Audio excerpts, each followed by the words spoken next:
औज़ुबिल्लाहिमिनश्शैतानिर्रजीम बिस्मिल्लाहिर्रहमानिर्रहीम। जनाब बिलाल भुट्टो ज़रदारी साहब, जनाब CM सिंध साहब, जनाब ज़ियाउल अंजार साहब, असांजे मौजूद जनाब IG सिंध साहब।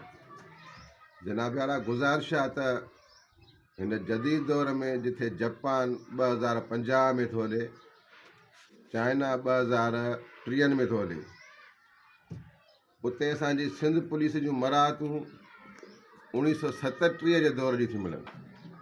100 रुपया वॉशिंग अलाउंस, 1400 रुपया कन्वेंस अलाउंस, 2500 रुपया राशन अलाउंस, 3000 रुपया जेका हाउस रेंट अलाउंस जा।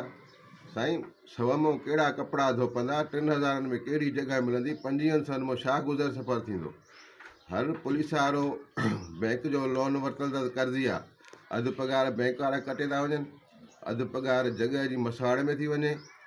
400 रुपया लीटर पेट्रोल आहे, अगरि घर खां 10 किलोमीटर वञी मोटी अचो त 400 रुपया उन में रुगो पेट्रोल ई मद में था वञनि। 14,000 रुपया महीनो।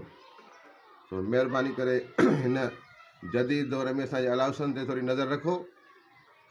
इन अलाउंसनि खे वधाए एडाक रिलीफ अलाउंस जेके आहिनि उहे बेसिक पे में जिम कयो, स्केल रिवाइज़ कयो, त जीअं हे जेके पुलिस जा नंढा मुलाज़िम आहिनि जेके पंहिंजी बका जी जंग विड़ी रहिया आहिनि, जेके वेंटिलेटर ते था हलनि हिन दौर में, मोड़िया 10 ॾींहं कर्ज़नि खां लिकंदा था वतनि, पोयां 10 ॾींहं दुकानदारनि जे कॾहिं झोली झली बीठा आहिनि त 5 किलो अटो रख ते ॾियो, गिह जी थैली रख ते ॾियो।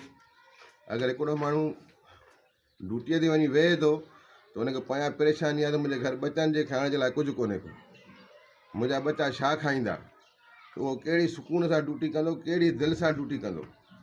अल्लाह साईं तव्हांखे आबाद करे खुदारा।